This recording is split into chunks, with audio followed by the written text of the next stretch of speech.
At Staples Business Advantage, our experts can help you find furniture that fits any design and budget, while AI can recommend products based on preferences, generate 3D models for visualization, and optimize space planning for office furniture. take advantage of our team's eye for style and design. And my eye for, wait, I have no eyes. Only algorithms. At Staples Business Advantage, furnishing your office is easy. And with the best warranty in the business, we're committed to you now and down the road. Sign up today and save 20%. Staples Business Advantage. Business is human.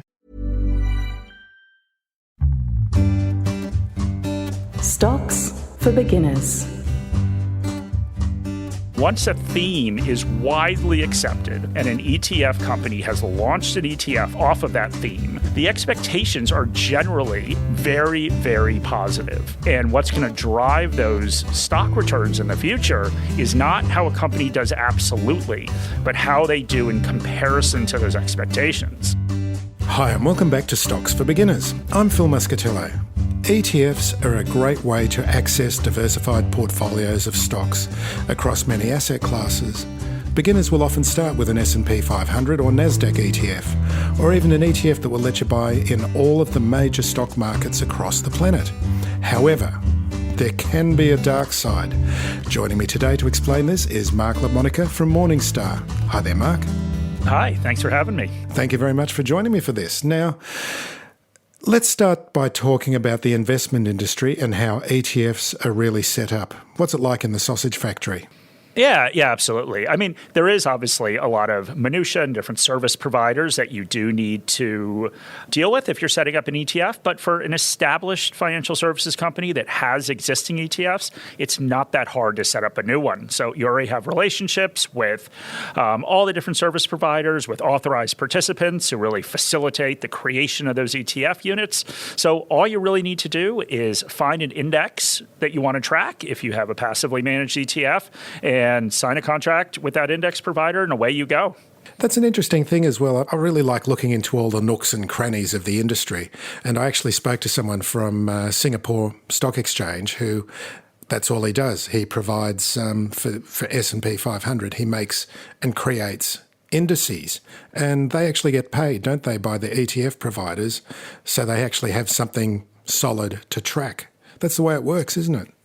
Yeah, absolutely. And they actually, for some of those indexes like the S&P 500, they get paid a lot. So it is a very lucrative business. I will say that Morningstar, we do have our own indexes. So kind of two different approaches. We have something called the open index products, where we are actually giving away for free access to, indexes like an S&P 500, so sort of large scale indexes. And then we have our own proprietary indexes, where we are taking different cuts of data. So whether it's using Morningstar ratings on moats, for example, and we're selling those. So Morningstar isn't in the business, but yeah, of course, all of these indexes need to be licensed by a product like an ETF. And we might get back to that later in the interview. It'd be interesting to talk about some of those. Is it indexes or indices? I never know what to say. I go back and forth, which isn't helpful to anybody. But I'll probably start talking about indices in a little bit. So, just a little warning at the beginning, right? Okay. So once an ETF is set up, really there's nothing else that needs to be done to keep it running. So it becomes more of a marketing exercise, doesn't it?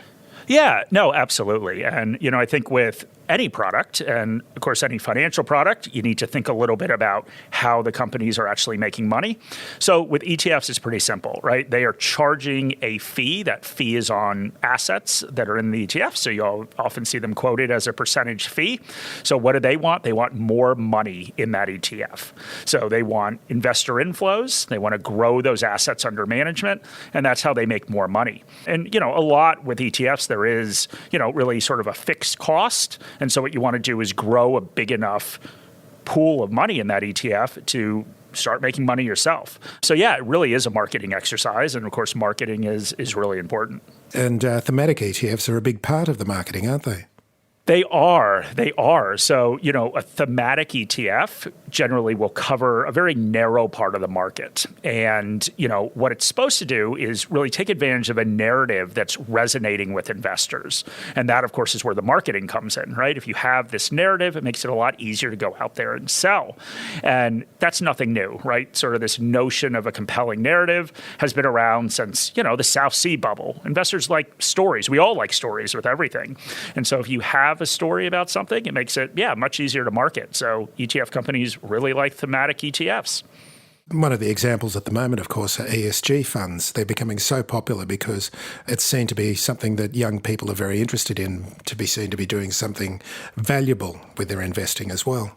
Oh, yeah. No, absolutely. So any sort of theme, so there obviously is a wide variety of themes. Ethical investing is certainly a theme. Now, one of the interesting things about anything sort of ESG related is it comes in so many different flavors. So everything from, funds that are really doing negative screening, that's what you hear about the most. So let's say you don't invest in coal or you don't invest in companies that are damaging the environment. But also ESG can take really a more holistic view of factors and really look at, okay, are these factors as investors we take on risk? Are the risks from things like climate change, are those being incorporated into the price? So the one thing to be careful about with sort of ESG and ethical investing is it comes in lots of different flavors. So I want to hear your story about the railroads, the telegraph and fibre optic cables. What have they got to do with thematic ETFs?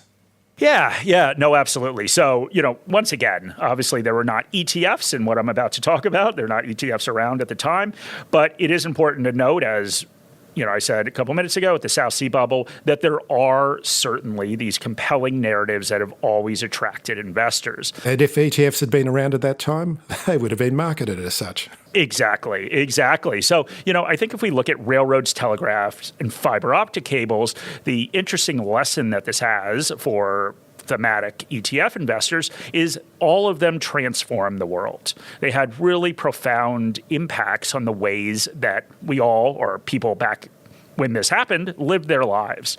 So let's take a look into some of those. So the telegraph, of course, really the first way that information was able to go quickly a long distance. And there was a huge bubble in the U.S. around telegraphs. So between 1846 and 1852, the number of telegraph miles in the U.S. went up 10 times. And basically, these were startups. So a little different than what we think of as a startup these days, but these were companies that were started to lay all these telegraph networks. And they faced all the same problems that startups face now. So, certainly there were issues with the quality as floods and weather and everything else knocked out these telegraphs. The other problem was there was a ton of competition. So this theme was something that was sort of universally accepted. So you had lots of companies competing over this. And basically what happened is there was a ton of capacity. And a ton of capacity led to bad business outcomes. So most of these startup telegraph companies went out of business.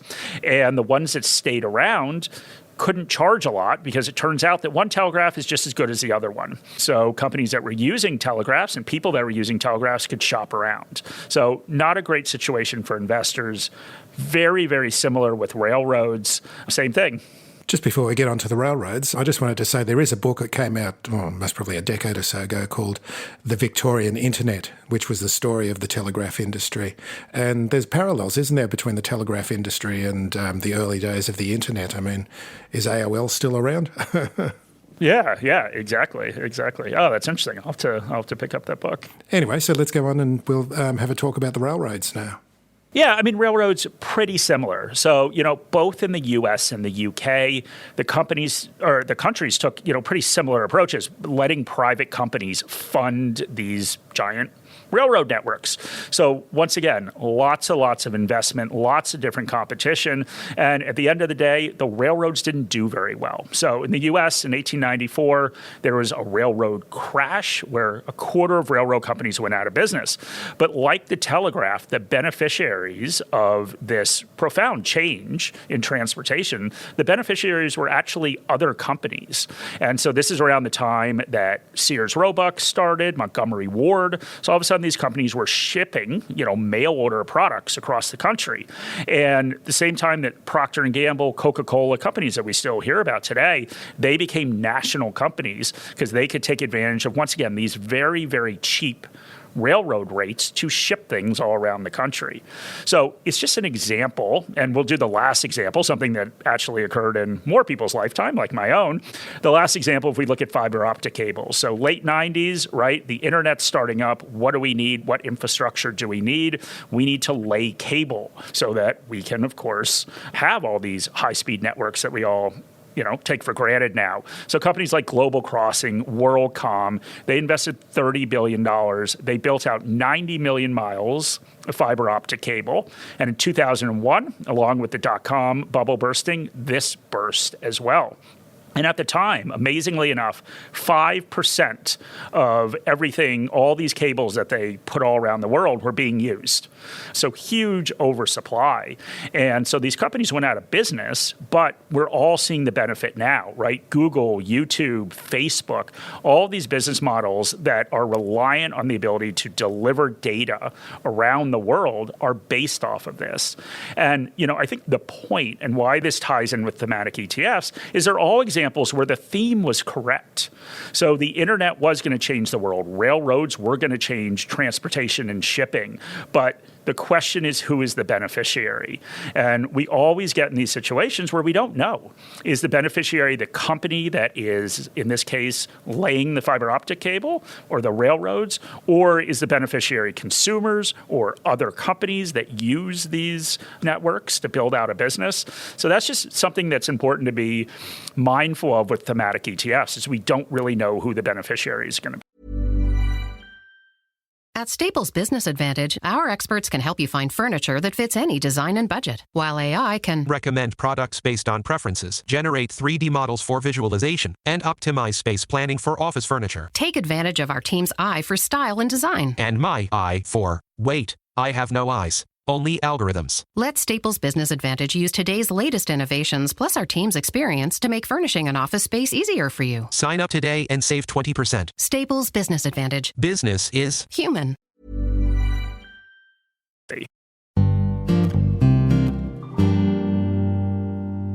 So what is it that really grinds your gears about thematic ETFs?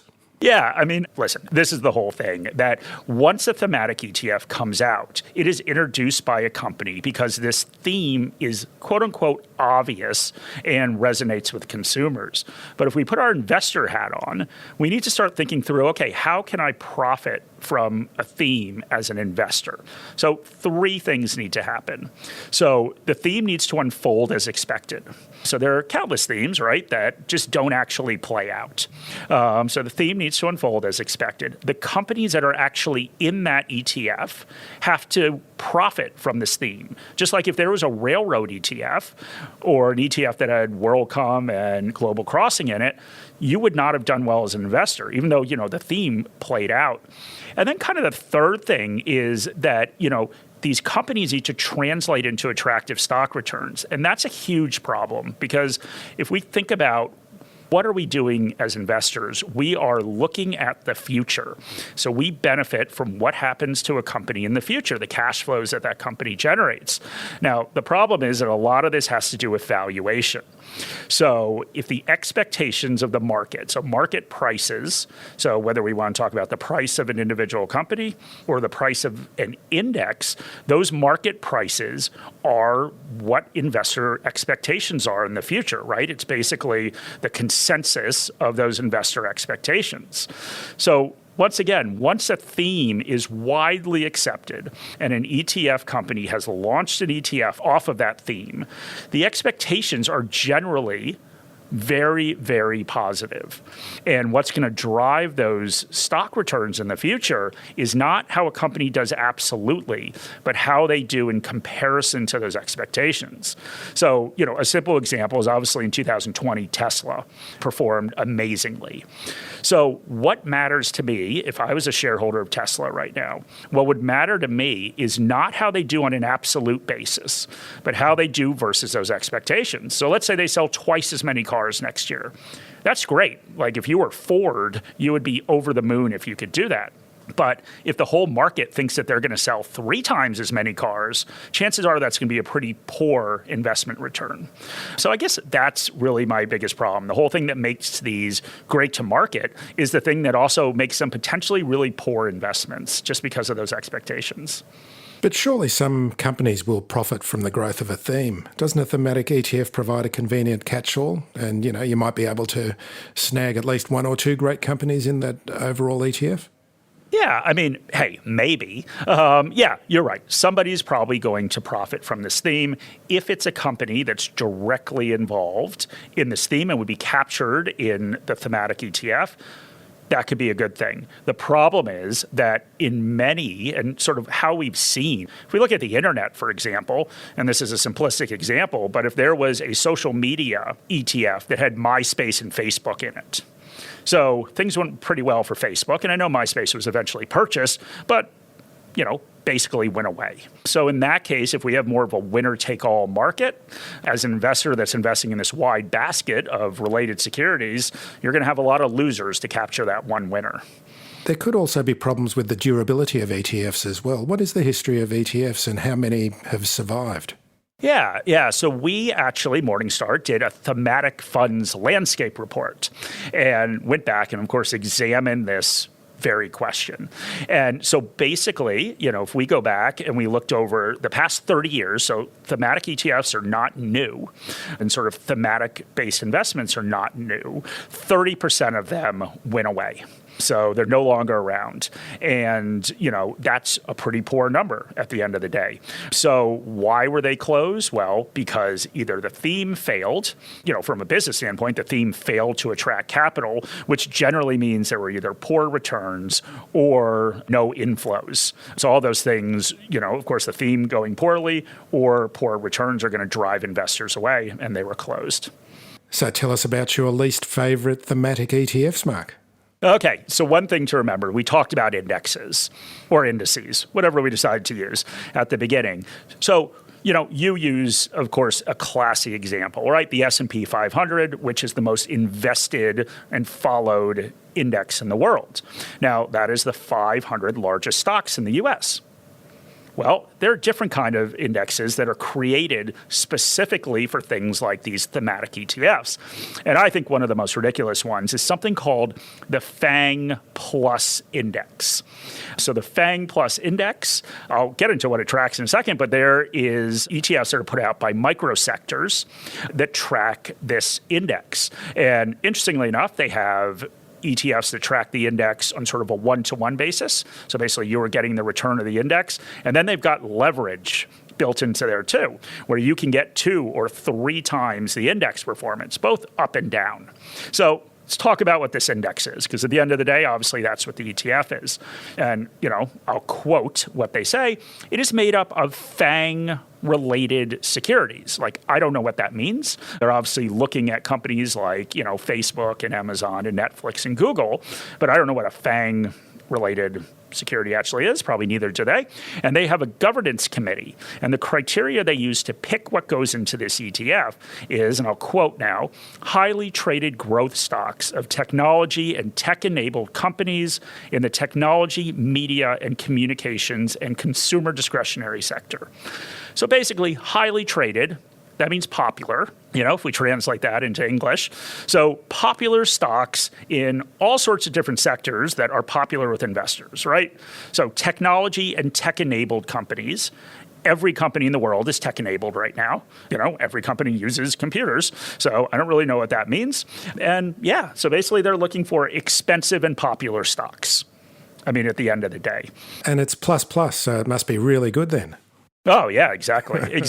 And the interesting thing is, one of the reasons that we invest in ETFs, and you said it at the beginning, an ETF is a great way with one trade to get a diversified portfolio. Well, this ETF has 10 securities in it. So you're not getting a diversified portfolio. You are getting 10 popular securities.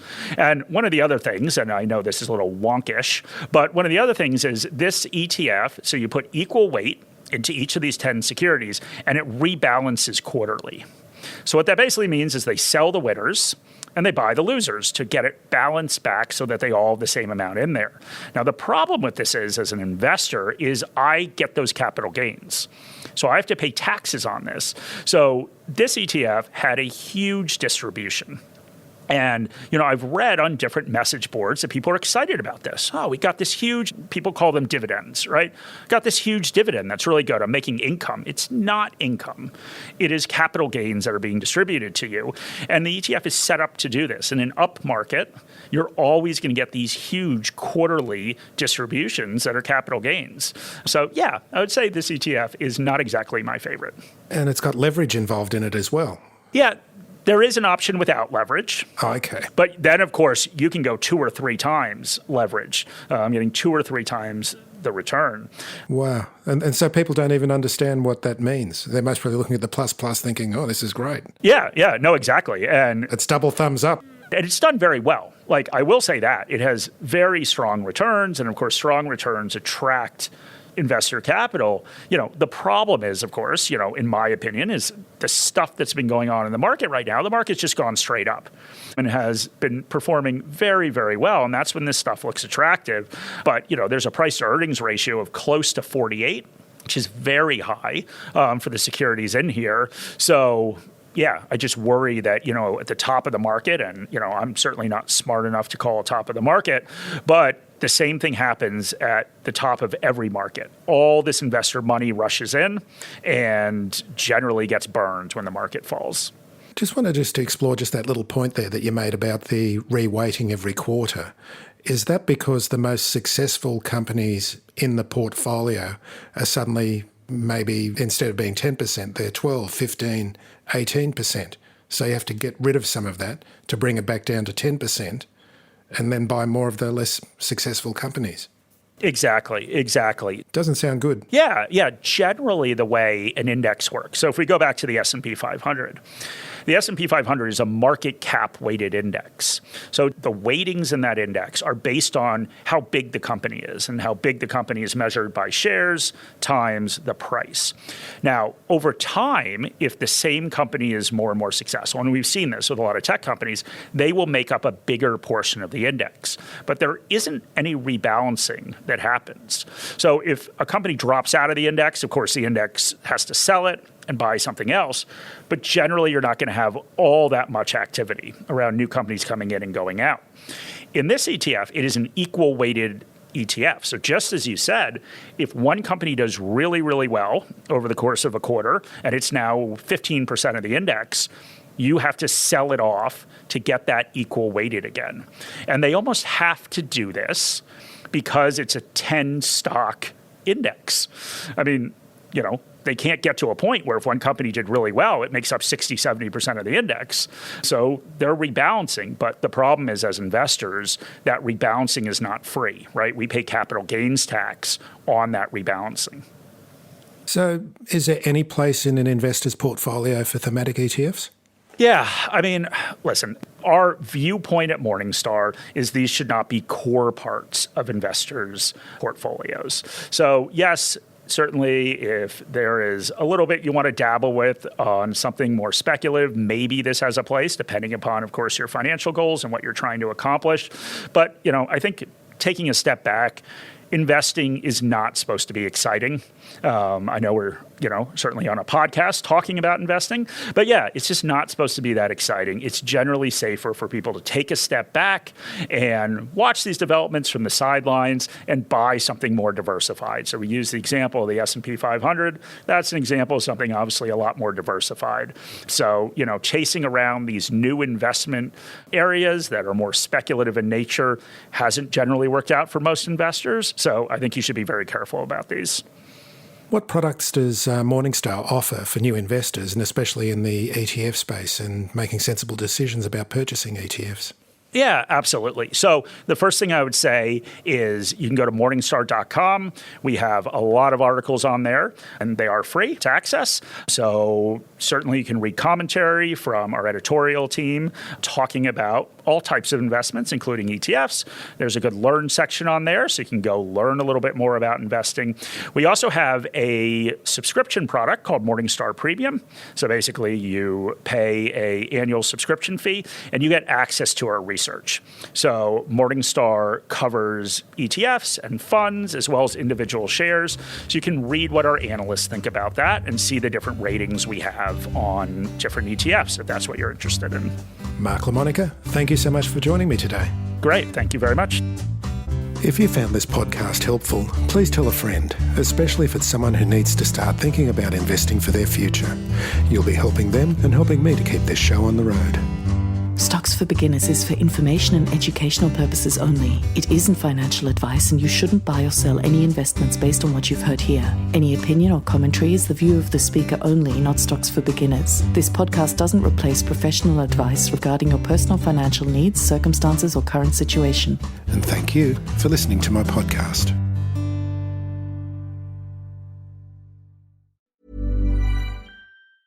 At Staples Business Advantage, our team of experts can help you find the breakroom products to satisfy everyone's preferences, while AI can Suggest popular items, monitor stock levels, optimize pricing, and automate reordering. AI can do a lot of things. But I can never know the taste of a truly great cup of coffee. Sigh. But you also can't get hangry. This is true. At Staples Business Advantage, we help you select from 2,000 breakroom products, so you can be sure there's something for everyone. Yum. Sign up today and save 20%. Staples Business Advantage. Business is Human.